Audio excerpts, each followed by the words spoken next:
So guys, this is Gas by Derrick Ableman and Zach Becker. This is Derrick Ableman pitching it. They're both from San Francisco, California.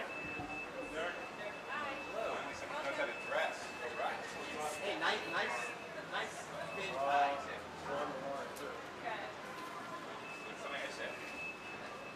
Hurry up, the clock's ticking. So there's this device. It's called a skip. It's no bigger than this piece of chalk. And when I attach a skip to your engine, your car can suddenly get 300 miles out of a single gallon of gasoline. That sounds awesome, right? But it's not. Because the global fuel economy is about to collapse. Because gas now costs $12 a gallon. In fact, everything that you would do to modify a technology is now illegal. Because the car companies didn't invent the skip, and the government can't control it. So if you modify a BlackBerry, a cell phone, a laptop, a car, you run afoul of one Agent Anna Karan. Agent Anna Karan is head of a new branch of the government called the Tech Division. And she's been granted carte blanche to pursue who's responsible for creating the skip technology. Her main tool is a piece of chalk, just like this. With it, around a suspect, she would draw a box, just like the one I'm standing in right now. This box is instant Guantanamo Bay. Once inside this box, you are an enemy combatant and have no rights. But she doesn't want to put just anybody inside of this box. She wants to put one man. His name is Benjamin Stipe. Benjamin Stipe is a leader of a group called the Immigrants, a shadowy group of renegade engineers that went off the grid about 30 years ago, and since then have been doing technological stuff that would make Nikola Tesla blush. Anna Karan's one connection to the Immigrants is a man named Barry Did. He's sort of a Bill Gates technology mogul. She finds Did, muscles a name out of him, Dr. Tarang, who is himself a disgraced member of the Immigrants. They strike a deal. In exchange for immunity, any crimes he might have committed in the past are forgiven. Bottomless government funding and a promise that he will reverse engineer any advanced technology confiscated in the investigation for the federal government. What ensues is a global game of cat and mouse, with the world's global fuel economy at stake. Say it again in about 10 or 20 words. I mean, just boil it down to something. There was a lot going on there. I liked it. I liked the look of it, and I liked the feel of it. But just boil it down. What's at stake here, and what's the central premise? Give me 20 words. Okay, this is a story about a woman named Anna Karan trying to stop the global fuel economy from collapsing. It's a story about America trying to reclaim its place at the technological top of the heap. I think you're a great pitcher. You kept us interested. You started us out with something that was a mystery that you solved during the pitch. A couple of things. I'm not sure who your main character is. I don't know anything about her background, how she came to do this, if she has moral issues, if there's a theme that resonates with her, that she is conflicted about what she's doing and who she's working for.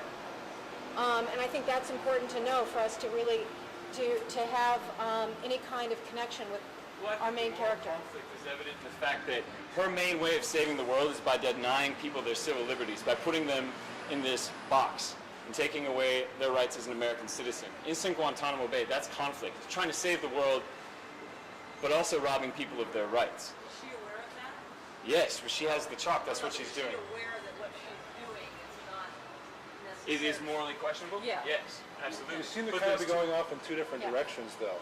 You know, you're losing focus. It's either a movie about our economic situation with petroleum, or it's a movie about our civil rights.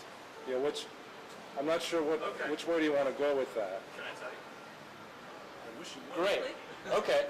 In the same way that in Iraq right now, if there was some sort of information that I might have about Al-Qaeda, I could find myself possibly in a box just like this where my rights would be denied because the administration is trying to stabilize our current global economy.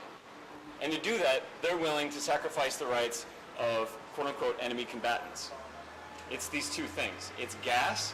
It's the things that, if you drive a car or you read a newspaper, this story is important to you because I'm able to... What's the end result? What are the ramifications of removing the civil liberties? Then the ramifications. What does that have to do with this story? That has to do with the story in that the only people that can afford to drive because of the skip engine are either fabulously wealthy or breaking a federal law. But why? Why does it matter to you? do you pay money at the gas pump, just like I do? This would jack your What prep. I think the consensus is here is we're a little confused in the story. You are a great pitcher, by the way. Yes. You're going in too many different directions where we can't understand the 10-second version. Right. We're willing to give something a minute or two, but when we go into a studio, for instance, or I go into a comic book marketing committee, I've got 10 seconds. Right. And yours is really hard to explain in that. Some things do really well that way. Right. I think we're all just saying, There's something in there, though. Yes. That's the thing, is that you've got something, and you're just not mining it correctly. Right. Well, it's a complicated idea because I want to. I want to say, Derrick, you look like a really cool dude, and this kind of looks like this. I looked at Paige. This looks cool. This seems kind of cool, and I mean, you seem like kind of a cool guy to hang out with, and like you I have the look definitely. of a creator. I want to go. I want to go out to a party with you, or go to a party that you throw. You know, and. For 3 days, you look me up. All right, I will. So thank you very much. Can I go a little bit over? I just want to say the whole idea of the geeks fighting back against government mandates to protect intellectual property, as the technology person here, totally resonates with me. The fact that, I can't make a backup copy of my DVD.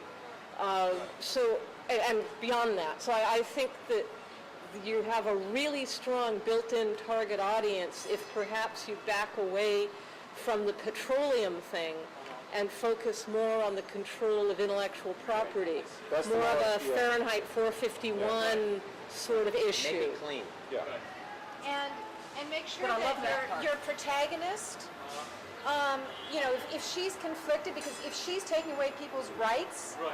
it's hard for us to think that that's a good thing, unless there really are huge stakes I don't for think doing it's that. good. I think it's a questionable thing. But she needs her reasons for doing it, Yeah. and then finding out why that's good or bad.